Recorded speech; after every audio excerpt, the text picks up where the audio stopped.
Once upon a midnight dreary, while I pondered, weak and weary, over many a quaint and curious volume of forgotten lore, while I nodded, nearly napping, suddenly there came a tapping, as of someone gently rapping at my chamber door. "'Tis some visitor," I muttered, tapping at my chamber door. "Only this and nothing more." Ah, distinctly I remember, it was in the bleak December, and each separate dying ember wrought its ghost upon the floor. Eagerly I wished the morrow. Vainly I had sought to borrow from my book surcease of sorrow. Sorrow for the lost Lenore, for the rare and radiant maiden whom the angels name Lenore, nameless here forevermore.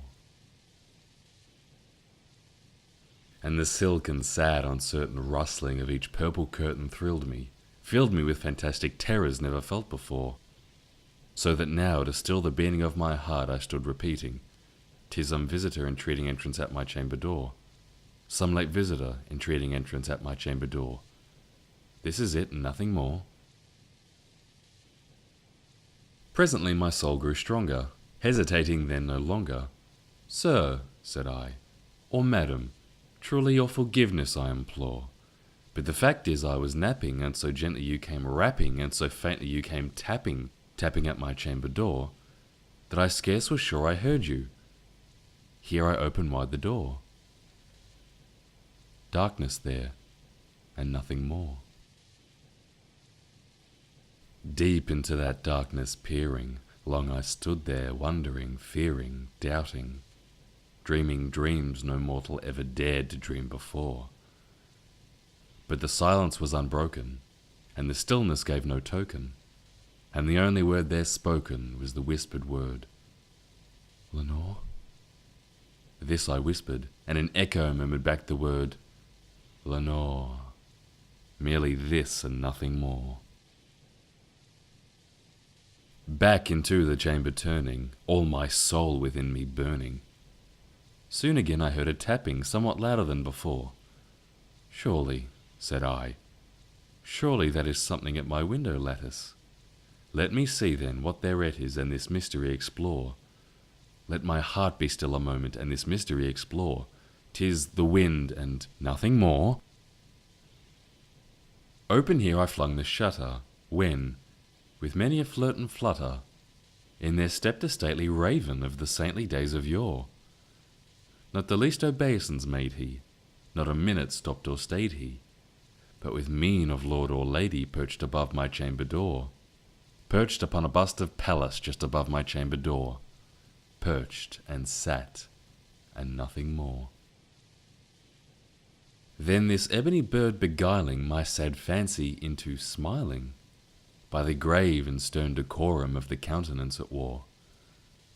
"Though thy crest be shorn and shaven, thou," I said, "art sure no craven, ghastly grim and ancient raven, wandering from the nightly shore. Tell me what thy lordly name is on the night's Plutonian shore."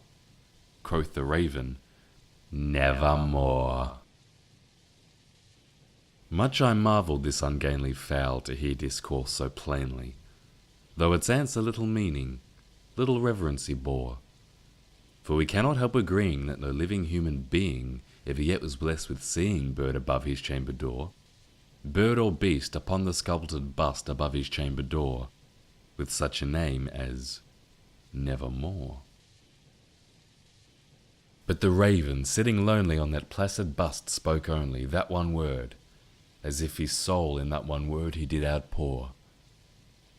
Nothing farther then he uttered, not a feather then he fluttered, till I scarcely more than muttered, "Other friends have flown before. On the morrow he will leave me, as my hopes have flown before." Then the bird said, "Nevermore." Startled at the stillness broken by reply so aptly spoken, "Doubtless," said I, "what it utters is its only stock and store, caught from some unhappy master, whom unmerciful disaster followed fast and followed faster, till his songs one burden bore, till the dirges of his hope that melancholy burden bore of never, nevermore. But the raven, still beguiling all my fancy into smiling, straight I willed a cushioned seat in front of bird and bust and door. Then, upon the velvet sinking, I betook myself to linking fancy unto fancy, thinking what this ominous bird of yore, what this grim, ungainly, ghastly, gaunt, and ominous bird of yore meant in croaking nevermore. This I sat engaged in guessing, but no syllable expressing to the fowl whose fiery eyes now burned into my bosom's core. This and more I sat divining, with my head at ease reclining on the cushion's velvet lining that the lamplight gloweth o'er, but whose velvet violet lining, with the lamplight glowing o'er, she shall pass, nevermore. Then methought the air grew denser, perfumed from an unseen censer, swung by seraphim, whose footfalls tinkled on the tufted floor. Wretch, I cried, thy God had lent thee, by these angels he has sent thee, respite, respite and nepenthe from thy memories of Lenore. Quaff, oh, quaff this kind nepenthe, and forget this lost Lenore. Quoth the raven, nevermore.